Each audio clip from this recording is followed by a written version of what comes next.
চ্যানেলে তোমাদের আবার স্বাগত জানাই। তো আমরা আবার সিএসসি করবো। তোমরা জানো যে সিএসসি সামনে পরীক্ষা হতে চলেছে। এমটিএস এর ফর্ম এখনো বেরোয়নি, এমটিএস এর ফর্ম বেরিয়ে যাবে খুব তাড়াতাড়ি, ভোটের রেজাল্ট চলে এসেছে, মানে আশা করছি কয়েকদিনের মধ্যে এমটিএস এর নোটিশও দিয়ে দেবে।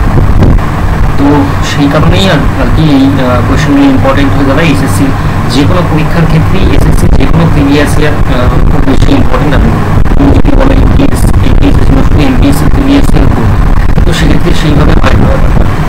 এমটিএস এর ক্ষেত্রে এমটিএস এর প্রিভিয়াস ইয়ার, সিএইচএসএল এর প্রিভিয়াস ইয়ার, সিজিএল এর প্রিভিয়াস ইয়ার সব করে তুমি মানে প্র্যাকটিস করতে পারো। আমি তো বলবো প্র্যাকটিস করা উচিত। তো এই সিএইচএসএল এর পেপার এখন করাচ্ছি, সেটাও তোমার এই এমটিএস বলো, সিএইচএসএল বলো বা সিজিএল এর ফর্ম বেরোবে, সেক্ষেত্রে খুব ইম্পর্টেন্ট। তো বলবো যে এটা মনে প্র্যাকটিস করে নাও। যেটা বলার ছিল, পেইড ব্যাচ আমাদের চলছে, যেখানে আমরা পার ক্লাস 10 টাকা করে ফিজ আমরা নিচ্ছি। আর 9টা ক্লাস খুব সম্ভবত হয়ে গেছে। কম্পাউন্ড ইন্টারেস্ট পর্যন্ত percentage profit loss, simple interest, compound interest হয়ে গেছে।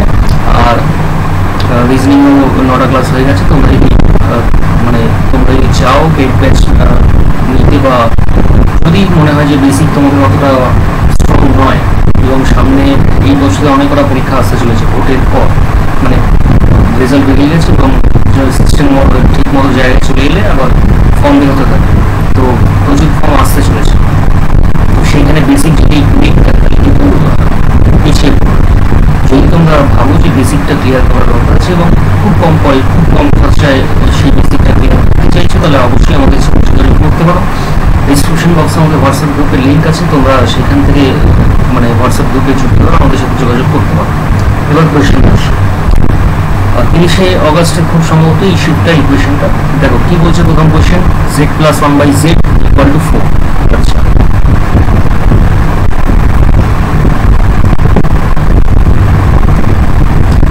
z plus 1/z equal to 4, z square plus 1/z square plus 2 equal to কি 16।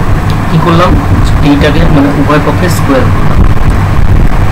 এখান থেকে আসলে z square plus 1/z square equal to 14। এবার বলছে হাফ z square, তাহলে half into z square plus 1/z square equal to 14/2 equal to 7। 7 হবে answer. সোজা question ছিল, কবে কোশ্চেন দিয়ে গেলে বলছে সাম amounts 6120 in 2 years and 7340 in 3 years at compound interest. The sum is the sum জানতে চেয়েছে। কম্পাউন্ড ইন্টারেস্ট বলছে মানে এই 7340, সেখানে তাহলে কত টাকা বেড়েছে, 6120 থেকে 7340 হয়েছে, কত বেড়েছে সেটা হিসাব করো। 7340 6120 0 2 2 1 1220 টাকা ও ওই বছর সুদ পেয়েছে কত উপরে, 6070 উপরে, কারণ এটা কম্পাউন্ড ইন্টারেস্ট। কম্পাউন্ড ইন্টারেস্টের ক্ষেত্রে এটাই মানে প্রিন্সিপাল হতে হবে থার্ড ইয়ারের ক্ষেত্রে। তাহলে 100 কত পাবে সেটা ভাগ করবো, 0 0 কাটো, 600 কত, যদি এটা 2 দিয়ে কাটি তাহলে এটা হবে তোমার 356, এটা হবে তোমার 61, সরি এটা 356 নয়, এটা 306 আর 61। আচ্ছা, 61 দিয়ে 306কে কাটা যায় না, কিন্তু 305কে কাটা যায়। তাহলে আমরা এটা কত ধরবো, এখানে 5 ধরবো। 61 দিয়ে 300, দেখো 61 দিয়ে আমি 306কে আমি ক্যালকুলেশন সুবিধাতে কি করছি, 61 দিয়ে 306কে কাটছি। 306 তো ভাগ যায় না 61 দিয়ে, কিন্তু তার বদলে 305 যায়। এবার 61 দিয়ে 305 কাটলে হয় 5। তাহলে এইখানে আমি ধরে নিলাম যে 5-এর কাছাকাছি একটা অ্যান্সার আসবে। এখানে আলটিমেটলি কি আসা উচিত, 20%। 20% মানে আলটিমেটলি মানে নিয়ারলি ইকুয়াল টু 20% হওয়া উচিত। 20% সুদ পাচ্ছি। যে সাম এবার বলছে 6120 2 বছরে হয়েছে, তাহলে 20% 2 বছরের কম্পাউন্ড হয় 144 টাকা, মানে 100 টাকা থেকে 144 টাকা হয় 2 বছরে যদি 20% রেট হয়। তাহলে আমরা বলতে পারি 144-এর ভ্যালু হচ্ছে 6120, তাহলে 100 ভ্যালু কত, 6120 ইন্টু 100/144। এখান থেকে যদি কাটি আমি তাহলে হচ্ছে 4 দিয়ে যদি কাটি 4 25, 4 3 4 বলা 14, 2 4 2 4 4 6 24। আচ্ছা, এটা যদি আমি 6 দিয়ে কাটি 6 6 24, 6 0, 6 দুগুণে কত 0। যদি 6 দিয়ে আবার কাটি তাহলে 6 6 7 9 10, 4 2 6 7 42 0, তাহলে 25 ইন্টু 170 হচ্ছে তোমার প্রিন্সিপাল। এটা দেখো 25 ইন্টু 170 কত হয়, বা 25 ইন্টু 17 কত হয় সেটা হিসাব করলে হবে। 25 ইন্টু 17 5 17 85, 8 17 দুগুণে 34 আর 8 42, 425, মানে এটা হবে 4250। এই 4250 কাছাকাছি যে অ্যান্সারটা হবে সেটা হচ্ছে অ্যান্সার। এই একটাই অপশন আছে 4250 কাছাকাছি। এইখানে শুধু একটা জিনিস করলাম যে এইখানে আমি 61 দিয়ে 306 কে কাটছি এবং সেখানে আমি 5 ধরছি, 5-এর কাছাকাছি, 5-এর থেকে একটু বেশি হবে কিন্তু ধরছি 5। এই 5 ধরার জন্য এটা 4250 এসেছিল। এখানে এক্সাক্ট অ্যান্সার করতাম তাহলে এখানে 4 2 5টা হতো। চলো প্রথম যে কি বলছে, two parallel lines touches the circle pick, area of the circle 154 সেমি আছে। তাহলে যদি এরকম হয় সার্কেল তাহলে দুটো প্যারালাল লাইন টাচ করছে, ধরো এটা হচ্ছে পি আর এখানে হচ্ছে Q, find the length of P Q, মানে এই লেন্থটা পার করতে বলেছে। আচ্ছা এই লেন্থটা দেখো এটাই কি হবে, এটা হচ্ছে ওর মানে ওই সার্কেলের রেডিয়াসটা, সরি ডায়ামিটারটা, তাহলে পি কিউ আমরা এখানে ডায়ামিটার বলতে পারি।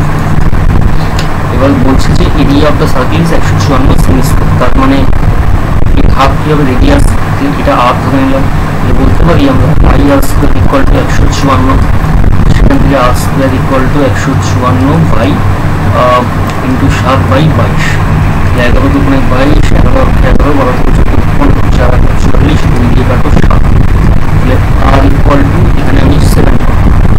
ডায়ামিটার মানে কি, ডায়ামিটার মানে 2 ইন্টু রেডিয়াস ইকুয়াল টু তাহলে 40, 40 হবে। The price of a certain mobile set is discounted by 10% and the reduced price is then discounted by 10%. This series of successive discount is equivalent to a single discount of 19%. এটা মোটামুটি বোঝা উচিত তুমি 10%কে মানে একবার যদি অঙ্ক করতে বসো এসএসসি প্রিভিয়াসলি যদি করতে বসো 10% দিয়ে ডিসকাউন্ট অনেকবার এসছে, 10% ডিসকাউন্ট বা 10% দুবার করে কমানো প্রচুর এসছে, মানে এতবার এসছে যে এইগুলো করতে করতে এই ধরনের অঙ্ক করতে হয়েছে 19%।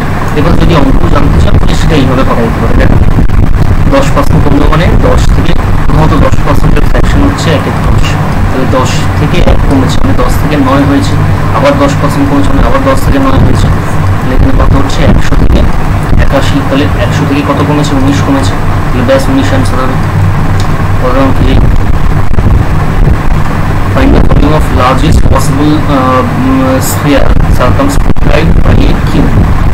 আচ্ছা একটা স্ফিয়ার আছে, তাহলে এটা একটা স্ফিয়ার, লার্জেস্ট পসিবল স্ফিয়ার, এটা একটা কিউব দিয়ে ঘেরা আছে। এটা ছবিতে স্কোয়ার আমি এঁকেছি কিন্তু আছে এটা কিউব, এটা ধরে না। বলছে largest possible sphere circumscribed by a cube of edge 7 সেমি, তাহলে কিউবের এজ হচ্ছে 7, তাহলে কিউবের যেটা এজ সেটা ওই সার্কেলের ডায়ামিটার। এবার ভলিউম বলেছে, ভলিউম মানে হচ্ছে স্ফিয়ারের volume 4/3 by r cube, r cube r মানে হচ্ছে সরি বি মানে হচ্ছে 7, তাহলে আর মানে হচ্ছে 7/2, তাহলে 7 into 7 into 7 by 2 into 2 into 2, 7 দিয়ে 7 কাটো আর 2 দুগুণে 4, 2 দুগুণে 4 কাটলো, 2 দিয়ে আবার এটাকে কাটলো 11, 11 ইন্টু 77/3 হচ্ছে তোমার ডায়ামিটারটা, সরি তোমার ভলিউমটা। এখানে কত হবে 77 ইন্টু 11 মানে হচ্ছে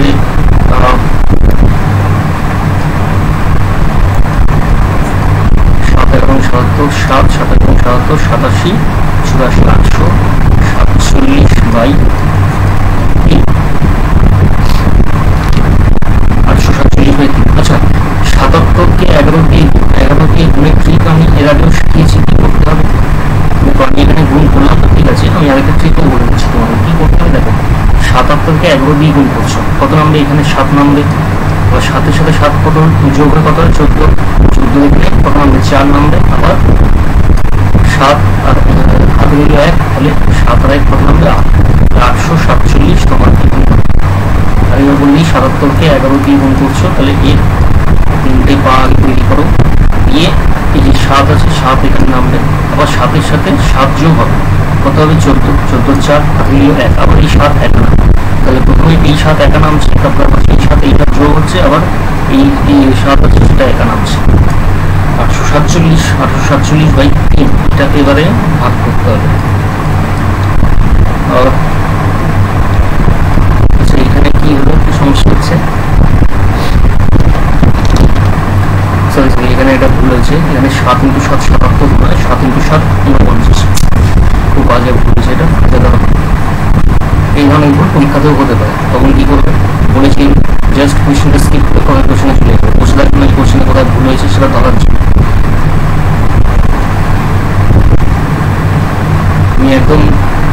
আমি চাইলেই কোয়েশ্চেনগুলো আগে প্র্যাকটিস করে তারপর তোমাদের করাতে পারতাম এসে, কিন্তু সেটা করছি না, কারণ সেটা ন্যাচারাল হবে না, তোমরা বুঝতে পারবে না যে পরীক্ষা কীভাবে সেটা অ্যাপ্রোচ করা যেতে পারে।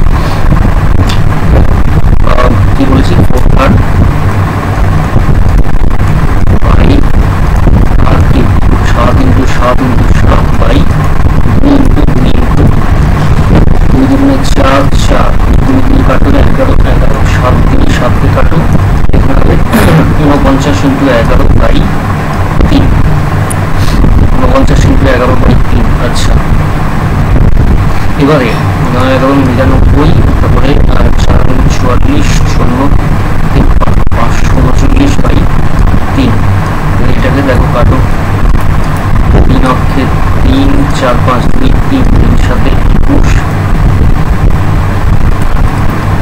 সাথে 21 2 9, 3 9 27। আচ্ছা যখনই চলে এসে 17 কি একটি অপশন আছে, ওটাই হবে অ্যান্সার।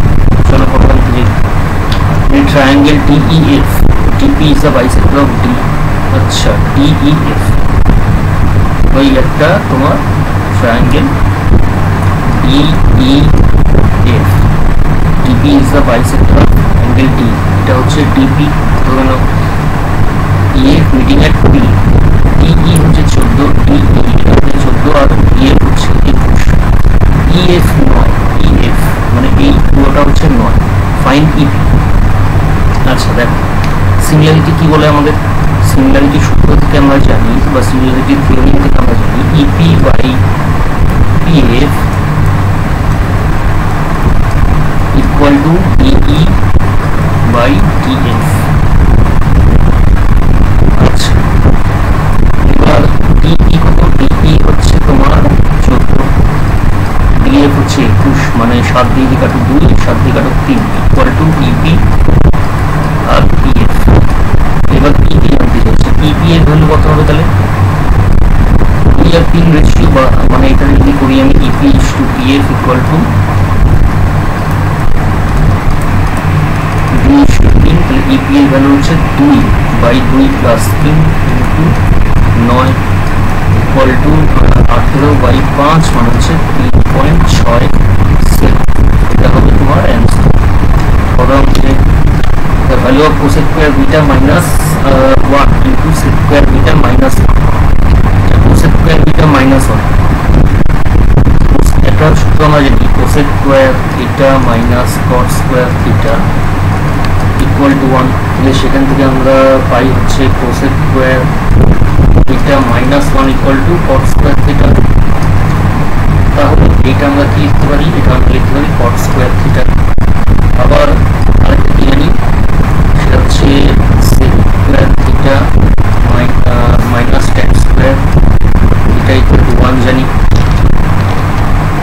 এখান থেকে কি জানি sec square theta minus 1 equal to tan square theta। তাহলে এই জিনিসটা মানে কি জানি আমরা, এটার মানে আমরা লিখতে পারি tan square theta, সরি এটা tan cot square theta B হবে cot square B আর into tan square B, এই cot square B tan square B দুটো কাটো হয়ে যাবে 1 হবে অ্যান্সার। বলতে চাই sin theta plus cos theta equal to 1/29। আচ্ছা find the value of sin theta plus cos theta by sin theta minus cos theta। sin theta plus cos theta যদি এটাকে আমরা পক্ষে স্কয়ার করি তাহলে কি হবে, sin square theta plus cos theta plus 2 sin cos equal to 1/29।